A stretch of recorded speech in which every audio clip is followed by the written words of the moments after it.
किसान भाइयों नमस्कार, मैं पुनीत सिसोदिया। किसान भाइयों, हम आपको अपनी वीडियोज में तरह तरह के प्रोडक्ट्स के बारे में जानकारी देते हैं, लेकिन बहुत सारे किसान भाई आप में से ही हमें कमेंट करते हैं कि आप इतने सारे प्रोडक्ट हमें बताते हैं कि हम कंफ्यूज हो जाते हैं कि हमें कौन सा यूज करना है। तो देखियो, आज की इस वीडियो में हम आपको कुछ ऐसे पैरामीटर्स आपको बताने वाले हैं जिनके आधार पे आप तय कर पाएंगे कि आपके लिए कौन सा बेस्ट प्रोडक्ट है। तो आपकी जो कंफ्यूजन है कि हम कौन सा यूज करें, वो आज की इस वीडियो में क्लियर हो जाएगी। पहले तो हम आपको तरह तरह के प्रोडक्ट इसलिए बताते हैं कि ऐसा तो नहीं है कि हर फार्मर एक ही कंपनी का प्रोडक्ट यूज करता है या एक ही ब्रांड यूज करता है। हर फार्मर अलग अलग ब्रांड यूज करता है, हर फार्मर की अपनी अलग अलग चॉइस होती है। किसी के लिए कोई बेहतरीन प्रोडक्ट है, किसी के लिए कोई बेहतरीन प्रोडक्ट है। तो हम आपको अलग अलग प्रोडक्ट के बारे में इसलिए देते हैं कि जो भी फार्मर उस प्रोडक्ट को यूज करता है तो उस प्रोडक्ट के बारे में उस फार्मर को बेसिक इंफॉर्मेशन होनी चाहिए कि इसकी डोज क्या है, इसके अंदर क्या क्या होता है, कैसा इसका रिजल्ट मिलता है, कब हम इसका यूज करना चाहिए अच्छे परिणाम के लिए अपनी फसल पर। तो इससे क्या है कि आप उस प्रोडक्ट को यूज करके या जब आपके पास बेसिक इंफॉर्मेशन होंगी तो आप उससे बेहतरीन रिजल्ट ले सकते हैं। तो इसलिए हम अलग अलग प्रोडक्ट के बारे में आपको जानकारी देते हैं। लेकिन फिर भी यदि आपको कंफ्यूजन होती है कि आप हमारे हिसाब से ही जो हम बताते हैं उसी को देखकर चूज करना चाहते हैं, तो देखिए उस कंडीशन में हम आपको कुछ पैरामीटर्स बताएंगे, उनके आधार पे आप तय कर पाएंगे कि आपके लिए कौन सा प्रोडक्ट बेस्ट है। और इस जो हम पैरामीटर्स आपको बता रहे हैं, यदि आप इसको फॉलो करते हैं तो जो किसान भाई बहुत घाटे में चले जाते हैं, कभी कभी ऐसा भी होता है कि आपको बहुत लॉस हो जाता है आपकी क्रॉप के अंदर, तो उस लॉस से भी आप बच पाएंगे। यानी कि कर्जे जो होता है आपके ऊपर, कर्जे से को भी आप कम कर पाएंगे। क्योंकि जब आप कर्जा लेकर आप कोई भी क्रॉप को उगा रहे हैं और उसमें पैसा लगा रहे हैं और उसका बाद में आपको प्राइस अच्छा नहीं मिलता है, तो उससे क्या है कि आपने जो कर्जा लिया है तो वो भी आपके ऊपर बरकरार रहता है और जो किसान भाई हैं वो बहुत ज़्यादा लॉस में चले जाते हैं। तो उससे भी बच पाएंगे। तो कौन कौन से पैरामीटर्स हैं जानेंगे। वीडियो अच्छा लगे लाइक कीजिएगा, अच्छा ना लगे तो आप इसे डिसलाइक भी कर सकते हैं। तो चलिए जानते हैं। देखिए, सबसे पहला जो पैरामीटर्स है वो है आपका बजट, कि आपको बजट आपको बना के चलना है कि हम अपनी इस फसल के अंदर मेरा कितना बजट होना चाहिए कि मैं इस फसल पे उसका खर्चा करूं, एक्सपेंस करूं। अब बजट आपको कैसे डिसाइड करना है, हर फार्मर के लिए जो बजट है वो अलग अलग हो सकता है। यानी कि जो एक्सपेंस बजट है, यानी कि खर्चे का जो वो अलग बजट निकालेंगे कि इस क्रॉप में मुझे इतना पैसा खर्च करना है, लेबर में, कल्टीवेशन में, फर्टिलाइजर में, टॉनिक में या इंसेक्टिसाइड में, फंजीसाइड में। तो उसको बजट को कैसे डिसाइड आप कर पाएंगे। तो बजट को डिसाइड करने के लिए सबसे पहले आपको देखना पड़ेगा कि आप फार्मिंग किस तरीके से कर रहे हैं।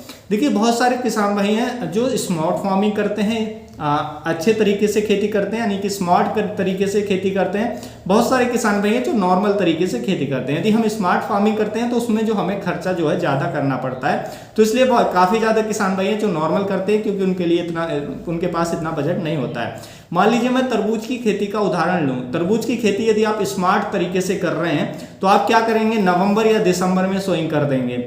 नवंबर दिसंबर में सोइंग करेंगे तो उसके लिए आपको क्या करना पड़ेगा, क्योंकि नवंबर दिसंबर में जो टेम्परेचर होता है काफ़ी ज़्यादा डाउन होता है। तो ऐसे में आपको लो टर्नर डालकर आपको सोइंग करनी होती है, जिससे जो टेम्परेचर है वो मेंटेन हो और जर्मिनेशन भी आए और जो हमारा पौधा है वो भी ग्रो करे।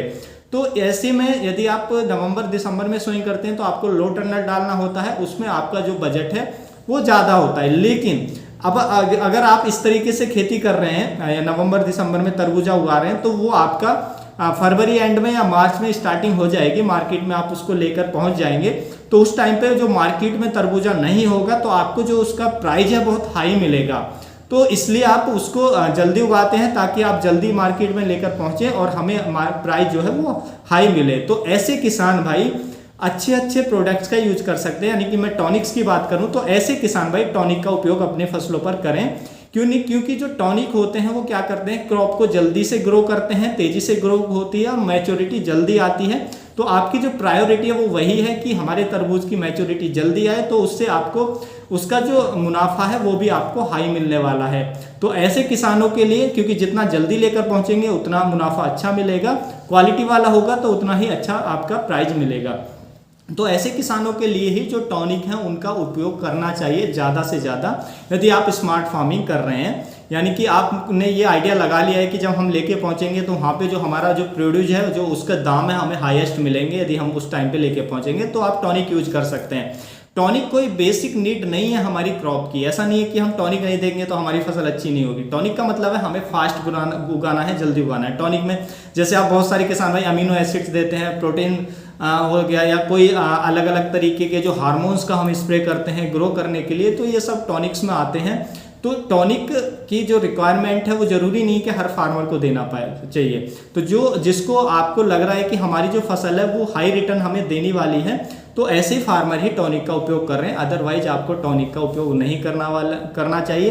करना भी है तो सस्ते वाले टॉनिक यूज करें। मान लीजिए आप ऐसी फसल पर टॉनिक यूज कर रहे हैं, मान लीजिए आपने जो तरबूज का ही हम उदाहरण लें, तो तरबूज की जो खेती आप जनवरी एंड में या फरवरी में आपने लगाई है, तो जब वो उस हार्वेस्टिंग पे आपकी फसल आएगी और मार्केट पे लेकर पहुंचेंगे तो उस टाइम पे तरबूजा बहुत होगा, तो आपको प्राइस वही मिलने वाला है, यानी कि कम ही प्राइस मिलेगा। तो ऐसी फसल में आप टॉनिक यूज कर रहे हैं तो कोई बेनिफिट नहीं होगा। टॉनिक आप यूज भी करेंगे, थोड़ी बहुत जल्दी भी आ जाएगी, तो प्राइस आपको उतना अच्छा नहीं मिलेगा। तो ऐसी फसल पे टॉनिक यूज करने का कोई जरूरत नहीं, आवश्यकता नहीं है। तो आपको देखिए बजट आपको कैसे निकालना है। बजट निकालने के लिए आपको क्या करना है कि मैं इस फसल पे कितना खर्चा करूं, वो बजट निकालने के लिए आपको क्या करना है कि देखिए आपने जब भी आपकी कोई भी फसल आपने लगाई है तो आपको पता होता है कि इतने दिन बाद ये फसल हमारी हार्वेस्टिंग पे आ जाएगी। तो उस टाइम पे आपको हर किसान को, यदि आप वो बार बार उसी की खेती करता है, तो उसको मंडी का आइडिया होता ही है कि उस टाइम पे जो इस सब्जी के जो हाईएस्ट प्राइस हैं वो मुझे इतने मिल सकते हैं और कम से कम मुझे इतने मिल सकते हैं। तो जो हाईएस्ट मिलने वाले हैं, जो आपने अंदाजा लगाया, या कम से कम मिलने वाले हैं, उसका एक एवरेज निकालिए। जितना भी एवरेज आए तो आपको प्रोडक्शन का भी एक अंदाजा होता है कि इतने कुंटल ये इसका प्रोडक्शन मिलता है, तो उसमें उसकी मल्टीप्लाई कर दीजिए। उसके हिसाब से आपका टोटल बजट आ जाएगा कि इतने में आपकी जो क्रॉप है वो मार्केट में जाने वाली है। एक एवरेज आइडिया आपके पास आ जाएगा। उसमें से आपको कितना मुनाफा आपको होना ही चाहिए, तो वो मुनाफा कम से कम उसमें से आपको निकालना चाहिए कि मुझे इतना मुनाफा बेनिफिट इसमें चाहिए, तो वो माइनस कर दीजिए। बाकी का जो बचा अब आप इसको एक्सपेंस कर सकते हैं। इतना बजट आप अपनी फसल पर लगा सकते हैं। वो कल्टीवेशन में हो गया, आपका सीड में हो गया, आपका फर्टिलाइजर में हो गया, इरिगेशन में हो गया, लेबर में हो गया, या इंसेक्टिसाइड फंजीसाइड स्प्रे में हो गया, कोई टॉनिक में हो गया। तो उतने बजट में ही मुझे जो फार्मिंग है इसका जो खर्चा है वो होना चाहिए। उससे ज़्यादा बजट में यदि आप जाते हैं तो आप लॉस में जाते हैं। तो इस तरीके से यदि आप करके बजट निकाल करके और आपके बजट में वो चीज़ें आ रही हैं टॉनिक वगैरह, तो यूज करें, अदरवाइज यूज ना करें। यदि ऐसे करके आप करते हैं तो ऐसे में क्या होगा कि ऐसा नहीं है कि आप जो आपका लॉस है वो होगा ही नहीं, लेकिन जो लॉस है उसको आप मिनिमाइज कर सकते हैं, कम से कम कर सकते हैं। आप कर्जे में कम से कम नहीं डूबेंगे। आपने जितना लगाया है उतना कम से कम आप निकाल पाएंगे यदि इस तरीके से आप फार्मिंग कर रहे हैं। तो खर्चे को ज़्यादा बिल्कुल भी ना बढ़ाएं। तो इस तरीके से आपको पहले बजट डिसाइड करना है, उसके अकॉर्डिंग आपको जो टॉनिक वगैरह हैं जिनको हमें बेसिक रिक्वायरमेंट्स नहीं है, ज़रूरत नहीं है, तो वो हमें उनको स्किप भी हम कर सकते हैं कि टॉनिक हमें ज़रूरी नहीं है देना है, तो टॉनिक को आप स्किप कर पाएंगे यदि आप बजट निकाल लेते हैं, निर्धारित कर लेते हैं। और यदि आपके बजट में आता है तो टॉनिक भी यूज कर सकते हैं, जिससे और भी अच्छी क्रॉप आपको देखने को मिलेगी। तो पहला आपका बजट हो गया। बजट कैसे निकालना है ये मैंने आपको बता दिया। और दूसरे पैरामीटर्स की बात करें तो वो है हमारी बेसिक रिक्वायरमेंट्स। देखिए हर एक सॉइल की, हर एक फसल की अपनी कुछ बेसिक रिक्वायरमेंट्स होती हैं। देखिए आप जानते हैं कि कोई भी आप फसल उगाते हैं उसके लिए 17 आवश्यक पोषक तत्वों की जरूरत होती है, जिसमें कुछ सूक्ष्म पोषक तत्व होते हैं, कुछ मैक्रो यानी कि मुख्य पोषक तत्व होते हैं, जैसे nitrogen, phosphorus, potash, calcium, magnesium, sulphur. ये क्या है, ये मुख्य पोषक तत्व है। और जिंक, मोलिब्डेनम, बोरॉन या कॉपर, आपका निकिल और ये जस्ता, तो ये सभी क्या हैं, ये हमारे माइक्रोन्यूट्रेंट्स हैं। तो इनकी तो हमारी भूमि को जरूरत होती ही होती है, हमारे पौधे को जरूरत होती है। ये बेसिक रिक्वायरमेंट्स हैं, इसके बिना हमारा पौधा लाइफ साइकिल पूरा नहीं कर सकता है। मान लीजिए मैं कोई ऐसा फर्टिलाइजर आपको बता रहा हूँ, जिंक के बारे में जानकारी दे रहा हूँ, सल्फर के बारे में जानकारी दे रहा हूँ, तो आपको देखना है कि क्या हमारी सॉइल में इसकी कमी है। यदि कमी है तो हमारे लिए ये हमें डालना ही पड़ेगा, क्योंकि ये नहीं डालेंगे तो हमारी क्रॉप होगी ही नहीं, तो हम टोटल लॉस में जाएंगे। तो ये बेसिक रिक्वायरमेंट जो है जो हमारी नाइट्रोजन, फास्फोरस, पोटास या और जो भी माइक्रोन्यूट्रिएंट्स है, सूक्ष्म पोषक तत्व हैं, वो हमारी फसल को चाहिए ही चाहिए। लेकिन यदि उनकी कमी है तो हमें डालने चाहिए। यदि हमारी सॉइल में कमी नहीं है और फिर भी हमें आप उन प्रोडक्ट को आप चूज कर रहे हैं तो वो आपके लिए यूजलेस है। क्योंकि मान लीजिए आपकी सॉइल के अंदर जिंक या नाइट्रोजन या फास्फोरस या पोटास, कोई भी एक तत्व ले लीजिए, वो पहले से आपकी सॉइल में उपलब्ध है पर्याप्त मात्रा में, और आपने मेरा वीडियो देखा, वो प्रोडक्ट मैंने बताया कि इससे ये फायदा होता है, ये फायदा होता है, क्योंकि आप जो पोषक तत्वों बेनिफिट तो करते ही हैं, तो आपने वो देखा और अपनी क्रॉप में बिना समझे कि हमारी फसल को या हमारी भूमि को उसकी रिक्वायरमेंट है भी, जरूरत है भी या नहीं है, आपने ऐसे ही डाल दिया और वो आपकी तत्व जो है आपकी खेत के अंदर पहले से ज़्यादा है और आपने वो भी दिया। तो ऐसे में क्या होगा कि आपकी फसल के अंदर उस तत्व की अधिकता हो जाएगी, जिससे जो वो टॉक्सिसिटी यानी कि उसमें जहरीलापन शो करेगा आपकी फसल में, जिससे नुकसान होंगे, आपका प्रोडक्शन में लॉस होगा, आपने जो खर्चा किया है वो भी आपका वेस्ट जाएगा और आपका जो प्रोडक्शन है वो भी लॉस होगा। तो उससे कोई बेनिफिट नहीं है। तो इसलिए फर्टिलाइजर आप यूज कर रहे हैं कोई भी, तो वो देखिए यदि उसकी कमी है तो वो हमें देना ही देना पड़ेगा, पहली बात, क्योंकि वो बेसिक रिक्वायरमेंट्स है। जितने भी पोषक तत्व हैं जो टॉनिक होते हैं, जैसे अमीनो एसिड्स हो गया या कोई हार्मोन्स हो गया, वो बेसिक रिक्वायरमेंट में नहीं आते हैं, तो वो आप नहीं भी देंगे कोई दिक्कत नहीं है। जो हम माइक्रोन्यूट्रिएंट्स देते हैं यही अपने आप, यही इनका मिनरलाइजेशन होने के बाद, पौधा इनको ही लेने के बाद एक प्रोसेस होता है, उसके बाद जो अमीनो एसिड्स है, जो हार्मोन्स है, पौधा अपने आप बना लेता है। तो यदि हमें फास्टेस्ट ग्रो करना है तो हमें टॉनिक देना है। लेकिन जो हमारे ये माइक्रोन्यूट्रिएंट्स हैं, सूक्ष्म पोषक तत्व हैं, ये बेसिक रिक्वायरमेंट्स हैं, इनको तो हमें डालना ही पड़ेगा। तो डालना भी कब पड़ेगा? यदि हमारी सॉइल में कमी है।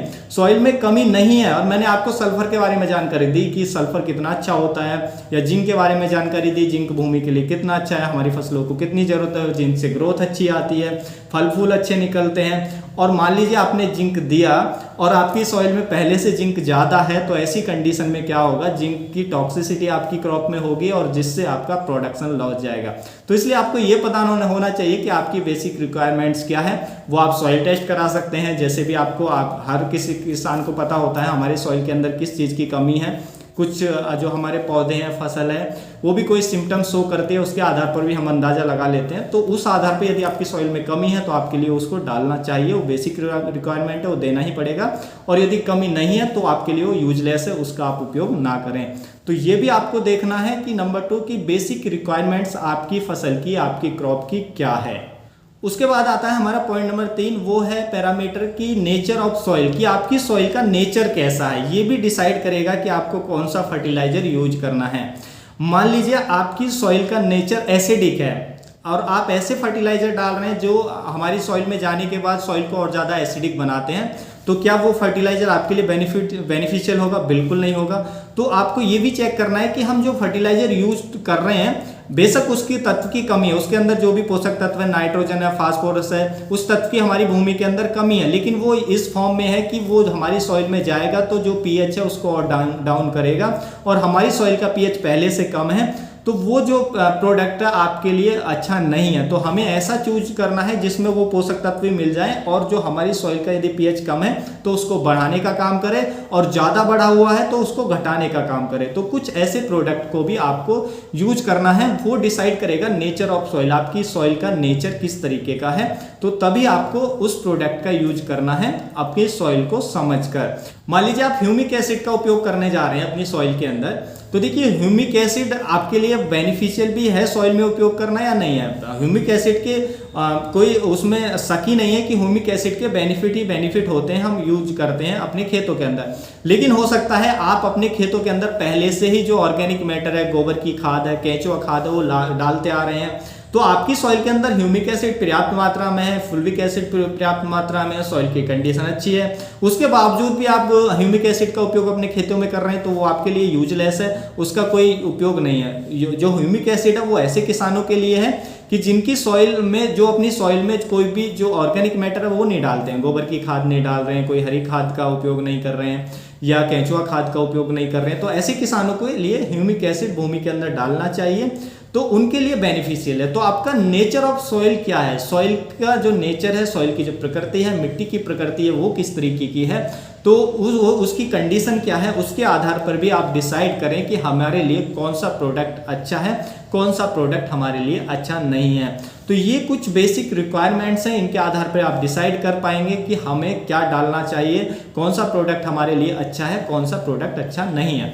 कुछ किसान भाई ये भी कहते हैं कि हम किस कंपनी का यूज करें, कि हमें कौन सी कंपनी का ये प्रोडक्ट अच्छा रहेगा। मान लीजिए आपकी कोई ऐसा प्रोडक्ट है कि उसके आपको बेसिक रिक्वायरमेंट्स है, आपको चाहिए ही चाहिए, आपने नेचर ऑफ सॉइल भी समझ लिया कि हमारी सॉइल का कंडीशन क्या है, आपकी बेसिक रिक्वायरमेंट भी समझ में आ गई कि उसके आधार पे आपने चूज भी कर लिया कि हमें ये चीज़ डालनी है।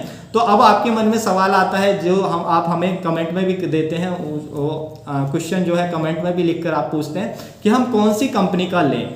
तो देखिए, कंपनी को वो डिसाइड कीजिए कि जिस कंपनी का आपके एरिया में जहां पर आप रहते हैं वहां पर इजीली अवेलेबल हो। मान लीजिए कोई प्रोडक्ट मैं आपको बता रहा हूं किसी बहुत अच्छी कंपनी का है, लेकिन वो आपके एरिया में अवेलेबल नहीं है। अब आप क्या करेंगे, आप ऑनलाइन जाएंगे या कहीं दूर जाकर लाएंगे, दूर भी जाकर उसको लाएंगे तो आपका जो खर्चा है ट्रेवलिंग पे वो बढ़ेगा, तो प्रोडक्ट आपको महंगा पड़ेगा। या आप ऑनलाइन मंगा रहे हैं तो ऑनलाइन भी उस पर डिलीवरी चार्ज लगता है, वैसे भी जो ऑनलाइन प्रोडक्ट है वो महंगा मिलता है।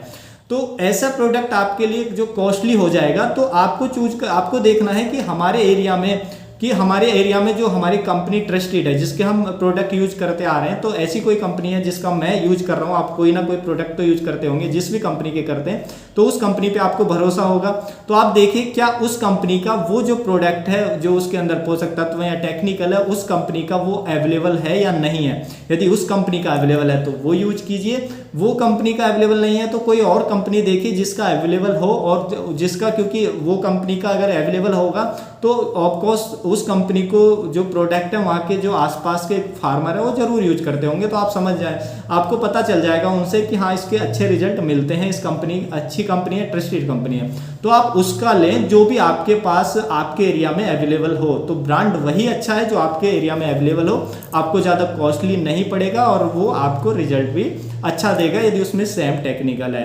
तो इस तरीके से आप ये चीज़ें डिसाइड करें, तो इससे आपका क्या है कि आपकी जो कॉस्ट है वो हाई नहीं जाएगी और आपका जो लॉस है उसको आप मिनिमाइज हमेशा कर सकते हैं, आप ज़्यादा घाटे में नहीं जाएंगे।